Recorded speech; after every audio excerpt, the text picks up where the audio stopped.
got this right. We got this right.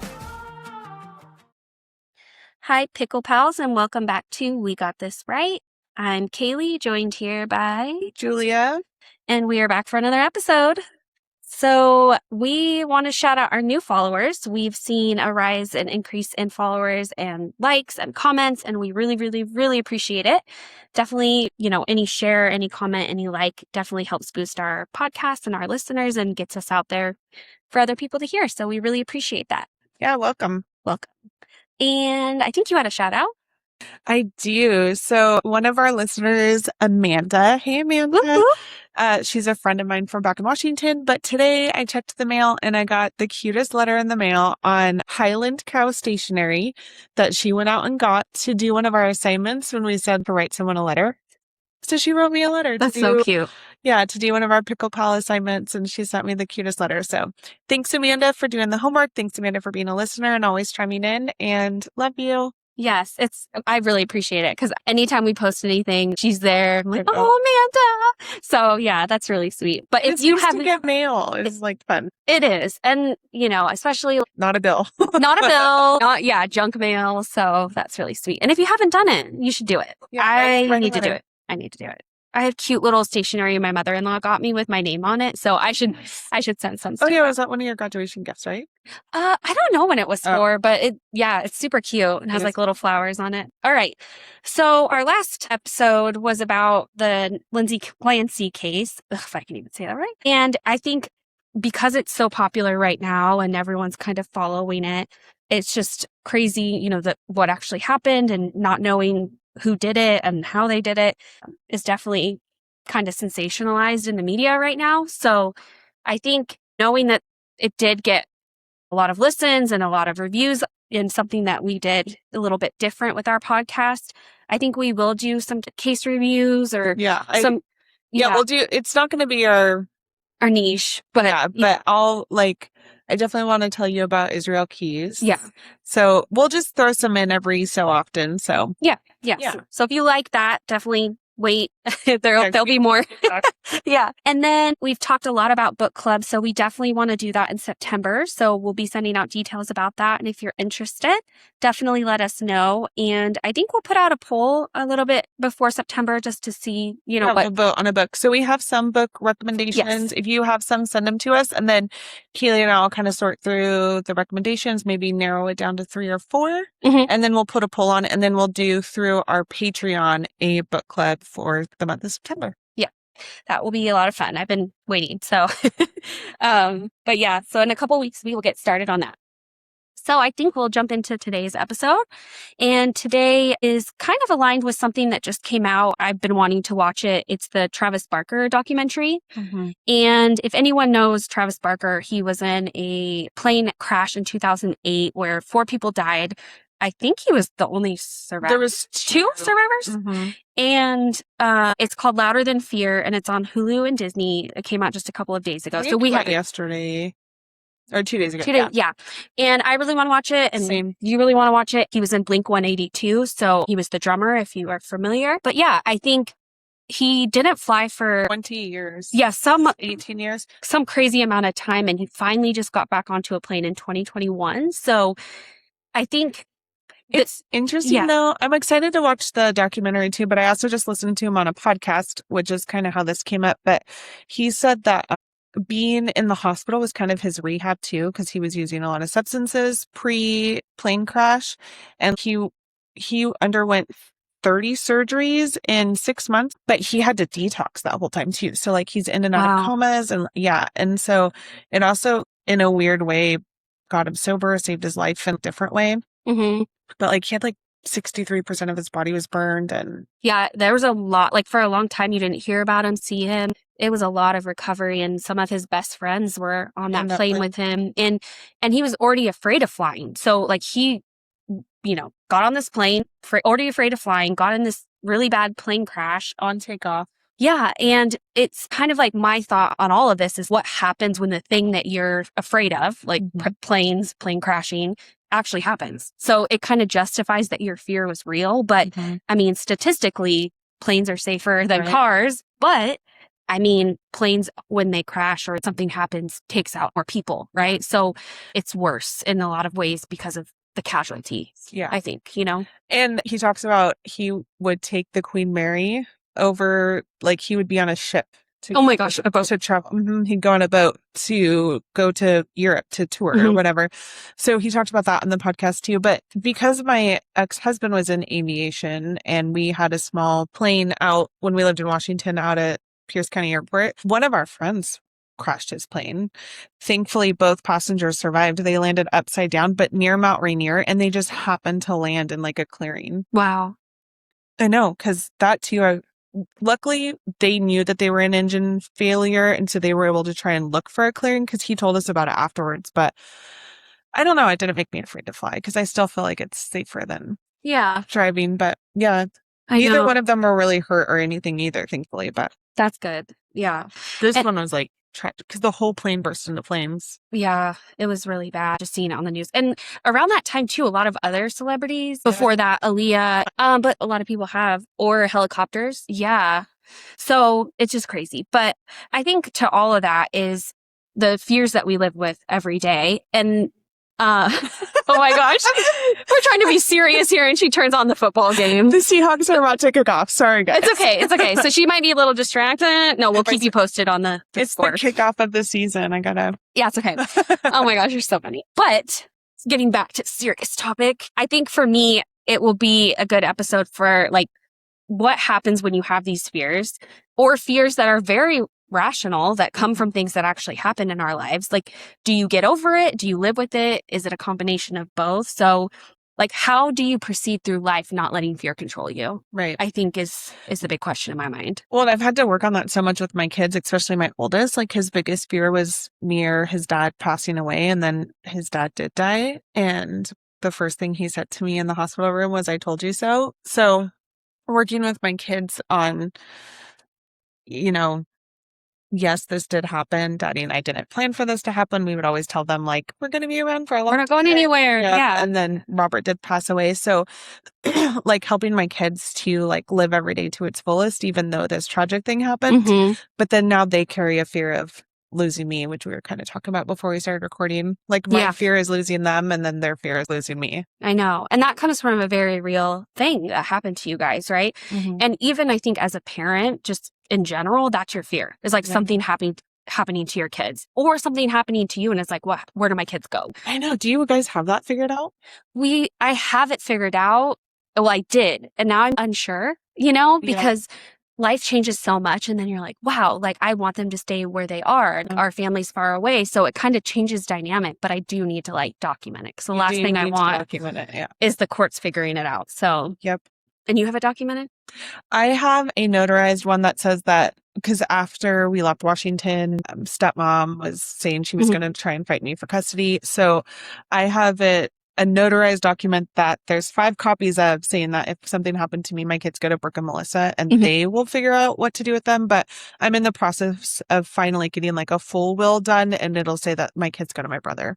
But I've talked to my brother. He has to leave Washington. That's a stipulation. He would come here. Kids can't go back to Washington until after they're 18. So is it in your safe? I have one in my safe. Brooke has one. Melissa has a copy. Daniel has a copy, and my mother-in-law has a copy. So there's 5. Okay, I'll just make it sure. Since update on the safe, no keys. Still can't get it there. Yeah. Okay. So saga continues. I know. Yeah. I'm gonna just get it broken into. Yeah. I mean, you kind of have to. I have to. You have like so many things in there that you need to get to. So I know. Okay. So I'm going to watch a documentary soon. You will too. Maybe we can just come back to it. But if you guys watch it, let us know what you think. But I think moving away from Travis and into our own lives, like for me, I know we talked about this previously, but fear of failure, that's one of my big things. And it's something so irrational that I think, like, have I ever really failed big? Like, you know what I mean? I don't think I have. So I don't think it comes from a place of like actuality or something that happened. Well, and have you ever tried to like play it forward? So let's say that like you go to take the bar, because we've talked about that too, and you fail the first time. Or let's say you end up failing multiple times. Like what really is going to happen? It's a disappointment, right? But nothing bad is going to happen. What's going to happen? So like I try and do that with myself too, like playing it out. Yeah. Yeah. Because like for you, you go to school a lot, you get lots of different degrees, you Mhm. know. I don't know, like if you failed at something, what else is something you're afraid of failing at? Well, I mean, like in my job, it's new and I feel Yeah. really unequipped to do the work that I'm subject matter, great. But actually doing consulting, which is very different, like proposals and trying to sell stuff, that's totally out of my wheelhouse. I'm like, what if I mess up? What if I miss out on a big client? Like, Yeah. you know, I think it's in that regard as just things that I'm not super comfortable or familiar with. But then again, like to your point, what's the worst that could happen? Yeah. I mean, I could lose my job and be homeless, but no, I'm just kidding.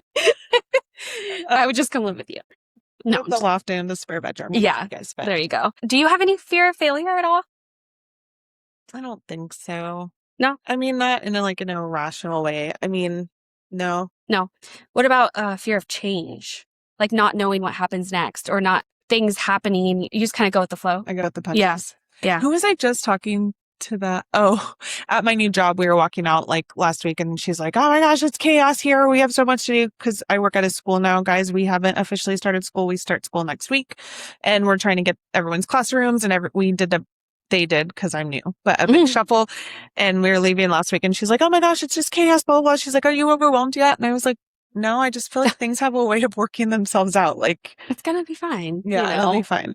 I mean, sometimes we have our days where things just like, I think it's when it piles up, Yeah. you know, that is just like, boom, icing on the cake. But I think we are both kind of go with the flow. Well, and I think too, hashtag Julia needs to write a book, but like the things I've been through in the last 10 years, it's been one thing after another, like as something big every year for 10 years. I've just learned to like get on my knees and give it to God and know that like, okay, Julia, you're going to figure it out. And yeah, somehow I do. I don't know how, but somehow I do.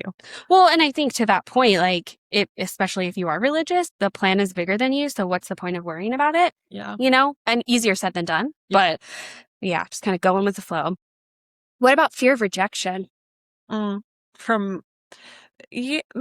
not from men. No, you're like, I don't need no man. Yeah, like, I wasn't looking at you anyways. Like, carry on. But like, I guess from like a group setting, like, you know, if you and Coach Miranda all of a sudden like X'd me out or something, like that would be like you're really out of the amigos. Yeah. No, we're three amigos. So maybe in a little bit but not really. I don't know. Like, if you don't want me, then you're not my people. Or if I don't fit in somewhere, then it's a space that's not meant for me. And that's okay. But I think I have the ability to say that because I have such good places. Like, I have such good friends and a great social circle and a loving mother-in-law and great kids. And like, I have people.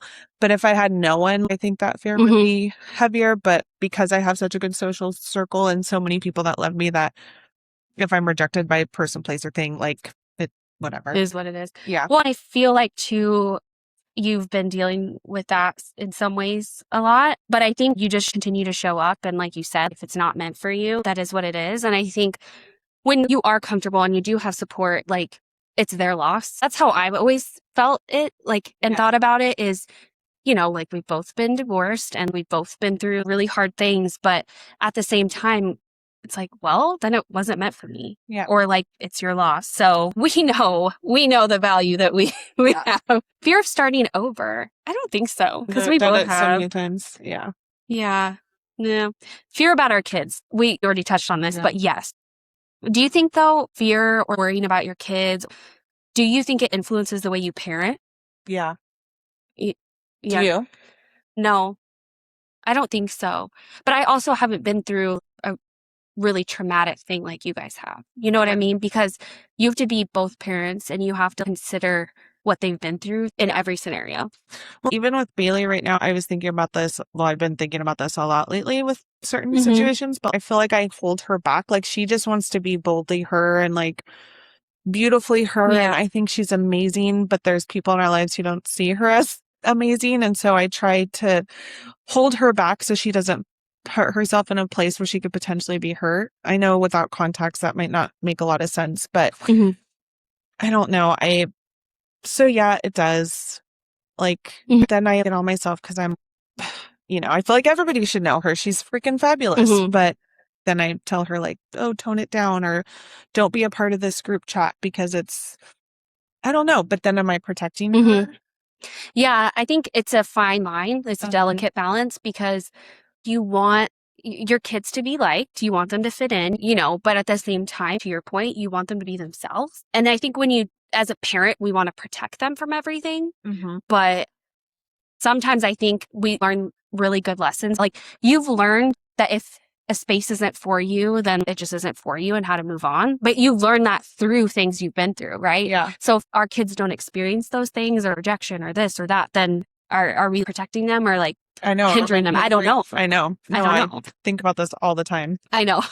But they say if you think about these kind of things, that's what makes you a good parent is because you do ponder, like, am I doing the right thing? And, none of us know if we're doing the right thing. Yeah. More will be revealed. Gosh, I know. I think all the time I'm like, I've done it with you too. These outward dialogues of like figuring something out. I'm like, but then if I do this, then this will happen. If I do this, but then if we don't and we do it this way, then and I do that with myself all the time with parenting because I am the only one trying to figure stuff out. I co-parent with you and Brooke sometimes, but like. Yeah. And sometimes you have to, like, what should I do? Because it is, and even parents that have another parent, we sometimes don't have no clue. I know. We've like talked stuff out before. Like, I have no idea. So I think you just do your best and, hope for the best. But yeah. And then have you ever disguised fear as being practical? So like, it's not the right time. I should wait. Maybe someday, like underneath it was fear holding you back from something? Yeah, like with school. I mean, I felt when I was getting my prereqs for nursing right after my daughter was born, so like 2014, I was getting all A's. I was getting scholarship offers. I was in a good place then. But even with nursing, like, what if I mess up? What if I don't make it? What if I fail, my NCLEX? Like, I don't know. I've done that spiral myself too. What if I spend all this money? Because like I just priced it out a year ago too. I'd graduate nursing school with $100,000 in debt. And then like, what if I fail? So I've totally done that. Yeah. And I do think it's pretty normal for fear, like a healthy amount of fear is okay. But I think to a certain degree, like we kind of spiral sometimes and then we let it hold us back. And so for me, I'm fearless in a lot of ways because I'm like, I should have more fear of things. But then I'm fearful of things that seem really irrational. So I don't know. I'm like, oh, I'll just do it. I'll just apply for it. I'll just whatever. But then I get a job or I'll get a, whatever. I'm like, oh my gosh. Then I have imposter syndrome. I'm like, I can't do this. So yeah, I think it's pretty normal for fear to hold us back. Yeah. But then like, I think there's a point, like you said, going back to school, like you're like, I just need to go back to school. I just need to do it. Listeners, we talked about it right before we started recording. I'm going to have Kaylee help me like hold me to it and help me. Cause I feel like and I guess I don't have to do it at Pima. I could go back and do it at like Pierce or something if it's all online. But I feel like our local community college's website is very not user friendly and it's very frustrating. And I just had this whole thing with getting my son dual enrolled. Like their website is just not the best, but I'm going to have Kaylee help me register for some classes and get a freaking just degree. Get going. Well, that's kind of funny because last night I was looking at more degrees, like a doctorate or a PhD or something. I need you to become a lawyer. I know. I'm like, I should just do it. And then I could get like a PhD or something. But every time I'm like, if I was a lawyer, I could do this. I know. Like I could help you. And I want to help you, but I can't. So if there's any lawyers listening from Washington, hit me up. Let us know because, Julia needs some help. Yeah, it's a hot mess express for sure. So I guess with that, like holding you back, what helps you decide or when do you decide that you're over a fear? Like at that point, like you said, school, like I'm scared that I'm going to waste my time or my money or not pass my NCLEX, which is your nursing exam. Was there a point that made you decide to kind of get beyond the fear? Well, I don't think I'm going to go back to school for nursing. You're going to change? I'll probably just get an accounting degree just because that's what I've done so much. And I feel like if I had had the degree, I would have made more. But like, just something like a CFO or something. I don't know. Which is nice. I mean, accounting is good. Like money. Yeah. Like everyone works with money. And there's a lot of like systems and stuff that do it now, but there's still that person aspect that you need, So, but I don't know. I think just that I need to have a future. Like when my kids are all grown and out of the house, like I need to have what you're thinking. Yeah. So Yeah. And I think sometimes for me, like getting over fear and like knowing when you're ready for something, sometimes you don't know. Sometimes you're just sick of, I'm just tired of this, or I need a change, and you have to do something or else it's just going to stay the same. Yeah, so, that's kind of where I'm at. Yeah, like you just have to make the leap. So take a leap. It might be good. Might be good for you. Okay. So, let's do some rapid fire. Yeah. Yeah. Sure. Okay. So this is tying into the fear aspect of this episode. So, what scares you? Do spiders or snakes scare you? No. Well, I say that, and now I live in Arizona. And when we first moved into our house, there was a black widow.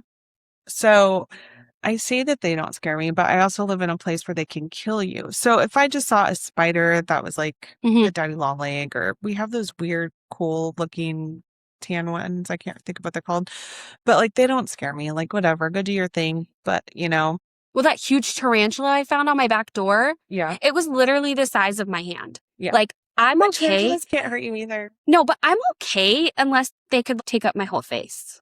That was scary. Yeah. I'll post a picture. It'll probably be like the cover of this episode because it's terrifying. But yeah, snakes either. Kai wants a snake. He had a pet snake in Washington. We're going to get him a snake when the reptile exhibit comes in October. So I'm not really scared of them, but I also haven't encountered a rattlesnake yet. I'm scared to do that. How about you? Do they scare you? Nope. I think I'm okay. But I do spend a heck of a lot of money on getting my house sprayed every month to keep them bugs out of my house. Yeah, we used to, and then we started doing it ourselves because it's so crazy. Do it myself.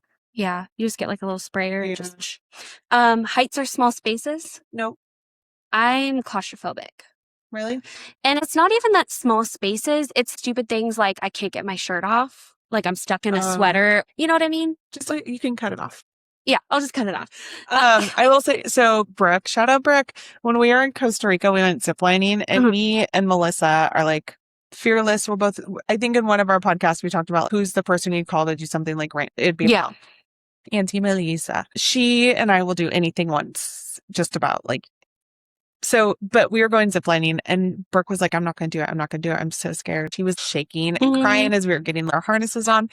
And our amazing tour guide, Mr. E, shout out him. He's fabulous. If I ever go back, I'll be calling him to be our tour guide. He's so great. But he tandemed with her to make her less scared, but she still cried. But she did it. She did, I think it was like 8. It was 6 or 8. Like you get off on a platform. And you go to the next one. Yeah.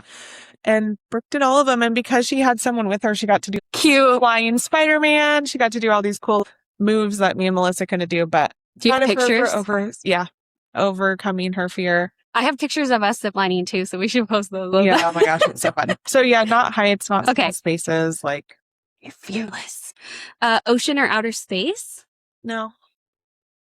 Something scares me about, all the movies where they get unattached and then they just float in space and then you're just gone. Yeah, I was just watching a movie with Kyler, and he was like moving around the outside of the spacecraft. And I'm like, he's not tethering to anything. This is like crazy. Did he get lost? No, he didn't. But I was like, what is he attached to? Because he should be attached to something.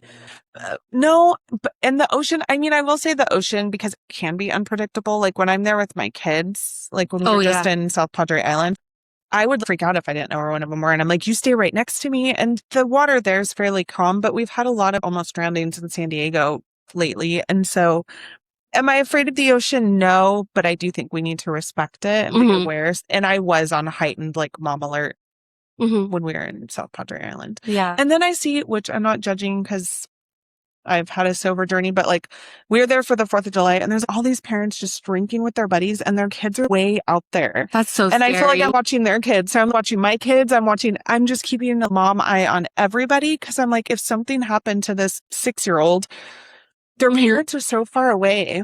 Yeah. So, well, that's the scary thing too, is like when I'm at the pool or talking about fear, I fear for every person there. I'm on high alert the whole time. I'm always like looking around and I'm like, that baby's over there. What's that baby doing? Where's their parent? It just scares me. Yeah. But no, I mean, the ocean, I love the ocean. Same. I think I'm fine. I did get a little scared when I was snorkeling in Hawaii and the waves kept pushing me towards this really big turtle. I was scared he was going to like snap you. Yeah. He was massive. So I was like, I would lose a limb or something. the Seahawks have scored, by the way. It's 7-0. Okay. Seahawks scored. What's the clock say? Is it first Oh, quarter? it just started. Just started. Okay. Flying or driving? Are you scared of either? Yeah. I feel like since Robert passed, I'm more. Oh, well, first of all, flying, not really. Whatever. Except when we did that circle. Yeah, except for Tucson when we landed and it was crazy. But since Robert passed, I'm super heightened when I drive to Tucson because this stretch of highway that's near us too has constant fatalities. It's dangerous. It's so dangerous. The speed limit is already 75, but people are doing 95. I'm always in the right lane unless I'm passing because people are just freaking idiots on that road.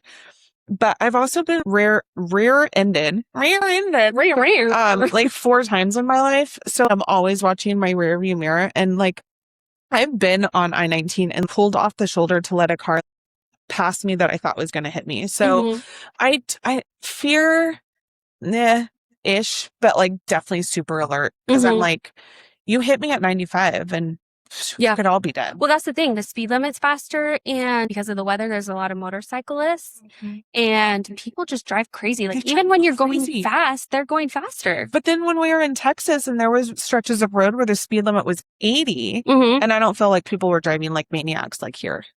Yeah. So I'm aware when I'm driving because it is scary, people behind the wheel. And we also live in a community where there's a lot of retirees and they're not always aware and alert either, or they go the wrong way. A woman went the wrong way down the road the other day and I was like, I was trying to yell at her, this is a one-way, turn around. She's probably couldn't see. No, I don't think the wheel was bigger than her. Like, oh my gosh. Yeah. No, I know. And that's the thing. Like if people are, even if they're going slower than the speed limit, it's like, dangerous. It's dangerous. Do you have a fear of either? Nope. No. I think I'm good on that. Public speaking or karaoke? Oh, heck no. Neither one. Give me a microphone and I know. I'll I'm like, do the things. You're not scared. I'm not scared, but my body is. Like when I get up to public speak, my face is red, my heart beats really fast. I don't know. It's just a thing. I don't like it. I'll do it all day, every day. Give me a microphone. I don't mind it, especially if it's something I know, but yeah, no, I'm good. Haunted house alone. I went to Not Scary Farm with Kate and her sister before. And it's so Not Scary Farm is at Not Scary Farm, but they have like, I don't remember if it's 8 or 12 haunted houses. And so you get to go into these haunted houses. And there was a couple of those that were like scary. And it's called Not Scary. Only because it's not scary. I know, but I was like, no, like it's scary. There was one that was like asylum themed. Oh my gosh. And the what are they called? Like the big flat metal slabs. Oh, the slabs in the morgue. Like the morgue slabs. They would like move towards you in this one room. So oh my gosh. they're no. If they're like that, no. Yeah, I'm good. I mean, I don't want to be alone. No, I'm good. Skydiving? I would do it, but now I would wait until my kids are 18. Yeah. But I had a regular at the bar that I worked at that he was certified and he would always try and get me to go. And we had like planned it like 3 times and it fell through, but he did it out at Kapowsin. Yeah, I would do it, but I think I'd wait till my kids are older now. Yeah, same. I want to do it though. Yeah. Yeah. Have to get it off the bucket list. Yeah. Would you rather know when you'll die or how? No. Neither? I don't want to know either. Because it would get to you either way. It would hinder your life, I think. Yeah. I don't want to know. Yeah, same. Starting over or staying somewhere you're unhappy? I'd start over. Yeah, me too. I think I've done both, and don't stay where you're unhappy or unwanted or mistreated. Yeah, it's as hard as it's going to be to start over, because it will be hard in a lot of different scenarios. It's better on the other side. Yeah. Just because I just find this interesting little religious thing, but the Bible says do not fear 365 times. Like that's one for it's a reminder for every single day of the year that like we're not supposed to live in fear. Yeah, that's a good reminder. 365. Yeah. Do not fear. Do not fear. Well, I guess the last question then, since we don't need to have fear, but what's something you're embarrassed to admit you're afraid of? Mm. Do you know yours? I don't think so. Yeah, I don't know either. Like, there's nothing that I wouldn't tell people I'm afraid of. Yeah, same. So I don't think so. Yeah. But face your fears, guys. If you need someone to hold your hand, take a friend. Travis Barker in the to bring it back to him, but the interview I just heard, he's like, I let this thing have power over my life. And then his wife, who's, Kourtney Kardashian, they went on a trip on a plane and he was like, man, I've not done this for so long and now they fly all the time. But he's like, I should have done it sooner. And so when we can face our fears with someone that we trust by our side, don't let it have power over you, Yeah. control you. And I think the longer you wait too, The harder it is, because like now you've had all this time too, and it just kind of compounds the fear, I think, in a lot of ways if you don't face it too. And you just give it more power over the time. Like, yeah. Well, I guess sad quest of the week. Do you have one that you want to share? I thought I had it. Do you know yours? Yeah. Mine is just, I went yesterday, which was really fun, to do the judging for the pom team for Nogales High School, which was really fun. They're just really great. The coach is great, and she's doing pom for the first time. And so she's like, I don't know. It just kind of fell in her lap, but she's done cheer for so long and their team is so good. So I know she's going to do great, but it was just really fun to go. And it was kind of last minute, but like, it is really hard for me though to judge girls, because first I told them, I was like, just you showing up is huge to tryouts. Cause I went to dance tryouts and I saw the girls that were there turn around and left. I was like, I don't fit in here, and see, fear of failure. I know. And then I was like, you guys are awesome, but they can only pick 10 and there were 12 girls. And so it's like, you get cut. My scores, like, I'm just, oh gosh, it's just so painful. But it's just really nice to be a part of something like that, and kids doing something they love and that they're good at, and the part of a team, which is so important. And it's really nice to have those bonds and those relationships, like especially us coaching cheer with other cheer coaches and you need to have your community in all things. So that was really fun. Oh, you should have tried out and try again, because I tried out for cheer my 7th grade year at the school I was at in Washington, and I didn't make the team. And then when we moved to California, I made the team the first year. Were you devastated? No, only because there were so many girls. Like you just knew, like I knew I was I'd never taken dance. My parents couldn't afford it. Like, I mean, I could do a cartwheel around off and back walk over, kind of like, so no. But then when I got to California and I made it, I was like so excited. So what's my side quest of the week? I mean, still a new job, potentially starting a cheer club. That's my new job. I know.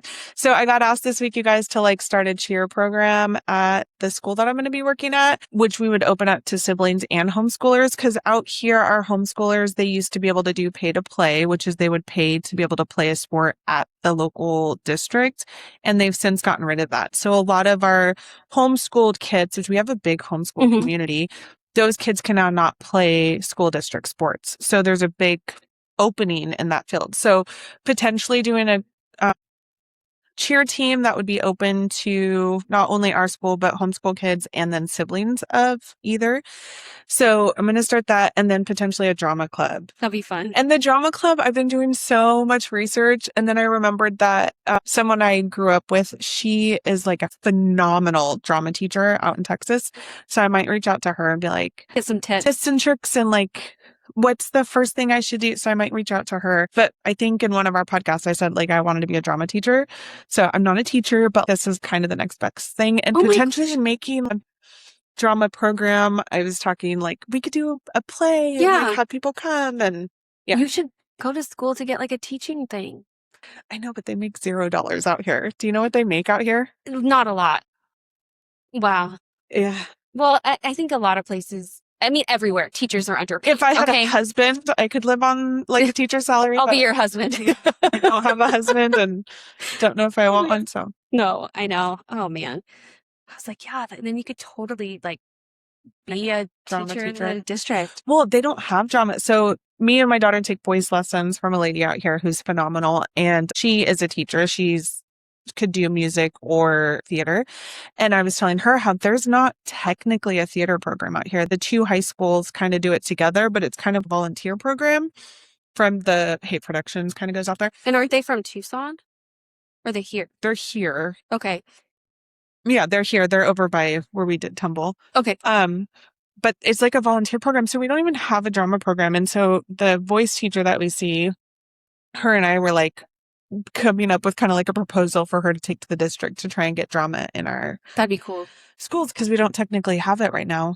But we have fabulous art programs. They do art all over the Yeah, there's but dance, there's art. our There's dance a lot is of phenomenal, but we're missing drama. So yeah. maybe I can make it a big thing. I don't know. Yeah. We'll see. You never know. So that's my side quest of doing That's cheer awesome. and drama. I love it. It's gonna be great. It's Yeah. gonna be so great. I would love to do because I was always typecast as the comedic relief. Like I did a parody, a melodrama of Snow White one time, but they added in two evil stepsisters, kind of like in Cinderella. And the whole play like was tripping and my dress was stuck in my underwear and like just stupid, silly, funny, comical relief. I would love to do a silly, goofy melodrama Disney. That'd be fun. Like kind of melt things together Yeah. and like just make it funny. Yeah. Yeah, that would be fun. Look at you. You already have ideas. Yeah. Oh man. See what happens when you do things that you never know, right? Like you don't know. So I guess to that point with side quests, do it scared. Do things you're scared of and you don't know what's gonna happen or how it's gonna turn out. Yeah. Go somewhere alone. Like going to the movie alone is amazing. Going to eat alone, amazing. So go, if you're afraid of being alone, do that. If you're scared of reconnecting with someone or whatever, make the phone call or write a letter. Is that our homework to do? Yeah. I think like do it scared and putting yourself out there or setting boundaries, whatever your fear is, like whatever's maybe holding you back or, like what's going to happen? Yeah. What's the worst that could happen? Yeah. So, what are you reading? oh my gosh, the fourth book of the series that I've been on forever. I feel like it's just taking over my life. The Godless Kingdom, the Lost God, book 4. I'm almost done, and I'm very happy to say that because then I'll have Is it good at dragging on, or is it good? It's just you ready to move on? It's just they could have ended it last book. Yeah, you know what I mean. So yeah, this is the last one. Yeah. That's how I felt with The Good Girl's Guide to Murder. I don't know if you read that, but book 1 and 2 were so good. And then they like totally ruined it, in my opinion, with book 3. So I'm currently reading a Frida McFadden book called The Perfect Sun. Okay. And her books are great. I had just finished one that was a little bit heavy. I bawled my eye. So I was watching my friend's dogs and I would go check on them in the morning. So I had like my coffee. I was sitting outside reading my book. And I read the last 2 chapters on her porch, and the last page just made me sob so hard. And then I went to work, and I was like, I really have puffy eyes. So I'm like, I just need a simple, easy, like quick read. So I'm reading one of her books. Is it good? Yeah, I'm on chapter 4. Yeah, I think her son's a sociopath. The main woman's son is a sociopath, but she like helps hide it. Enables him. Yep. Does all the things. Is where I think it's going. So. Yeah, and so I guess to our book point, let us know if there's any other books that we should be looking at reading first, especially for September book club. That'd be really fun. And then even if it's not something we pick through voting, it could be on our list of ones that we have for the next month. So yeah, and if you go and watch the Travis Barker documentary, comment, share, tell us what you think and what your biggest takeaway from the documentary was. Yeah. I know. I want to watch that too. And keep chiming in on the Lindsay Clancy. I know. What's going on there. Because it's like such a rabbit hole. I feel, in my opinion, which we probably should have prerequisited a lot more last week's episode. Well, I put in a disclaimer, innocent until proven guilty. Like it just keeps pointing to the husband and his new wife. Yeah, it's bizarre. I mean, when things don't add up, they don't add up, right? And not every crime is easy to figure out, but there's just too much. And for her too, like she's lived the last 3 years thinking she did this. If she gets to finally realize like, oh my gosh, I didn't, I am a good mom. Like, even if Patrick never gets put away, which I would hope he would, but for her to have that redemption is huge to me. I know, because she's had to live with this, Yeah. you know? And even if she was drugged or she was out of her mind, or even if she did do something, you know, I don't think he's innocent in it. Mm-mm. And he is complicit. Doctors are complicit. Like, I saw her whole med list. I'm like, who in their right mind would do this? Like, prescribe this many meds. They all interact. It just baffles me. And some of them are immediate acting, but a lot of them have to build up over time. Like, Yeah. the number of meds in our system in the last, what was it? At 6 months, I think, or a year. Her son was was, like- 8 months old. Yeah, it was within the last whatever many months, and it was a lot. So it just, this poor woman, and it just makes you feel for moms everywhere, because it's hard work. It's hard work when you're doing it alone. He worked and would leave for work, and, you know, and if he knew that she was going through that hard of a time, like we always say, check on your people, right? Yeah. Like, she was going through it, and she had 3 kids to care for. So I don't know. I just think it's really sad all around. Yeah, me too. And friends, if you have any topic ideas you want us to talk about, like chime in with that. And then, of course, follow us on Instagram and like and give a 5-star rating on Spotify. That really helps. And just all the things YouTube. And our email is wegotThisright2026@gmail.com if you want to send us an email. And yeah. Well, I guess to end this episode, and that's something for everyone to think about. If you knew you couldn't fail, or you knew people wouldn't judge you, or you knew fear couldn't stop you, what's something that you would do? Go get my nursing degree. Go get your nursing degree? Or midwife. Yeah. For me, for the longest time, it was to be a doctor. Yeah. But then I got all these medical conditions. I don't have a steady hand. I have anxiety, and people are going to watch me do these things. So many things held me back once I was like, I'm ready to do this. Mm-hmm. But nowadays, being a doctor isn't what it used to be. And I think that's for a lot of careers. So for me, it's just, I feel like for the most part, I proceed even if I'm scared. You know what I mean? Because us being moms and like having to do it all, you just have to do it. You don't really have a choice in a lot of ways. And like to your point earlier, we still have to mom. Yeah. Regardless of what we're going through, regardless of if we have fears or we're scared. So yeah, listeners, I had a really disappointing day yesterday with some stuff that the kids and I are going through. And I called Kaylee crying. I called Brooke crying, called my mother-in-law crying.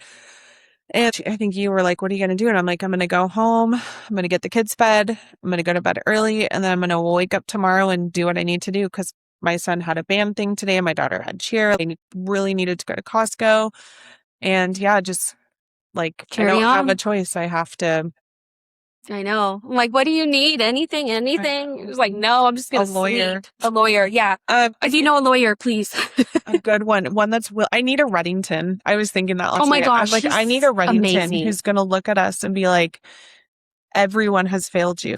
My case is not anywhere near Lindsay's, but in my children's case that we're dealing with, everyone has failed me and my kids. And I wish I could have someone come along and be like, we're going to make this right.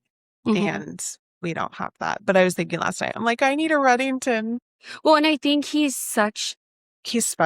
A special man. And he's doing, I think it's been very strategic. Same. To poke holes, cause doubt, and to show that even if she's innocent, guilty, whatever, but he's there for her. Mm-hmm. And you can tell, like, everyone needs somebody in their corner, and she has that regardless. So yeah. So I think all that said and all the things aside, I think being brave isn't the absence of fear. Going back to the beginning of the episode, I think it's just being scared and doing it anyways. Yeah. So yeah, I think that's it. So let us know if you have a fear you want to share, or if you've overcome a fear. If you face something that you were afraid of, like, would love to hear from you. And yeah.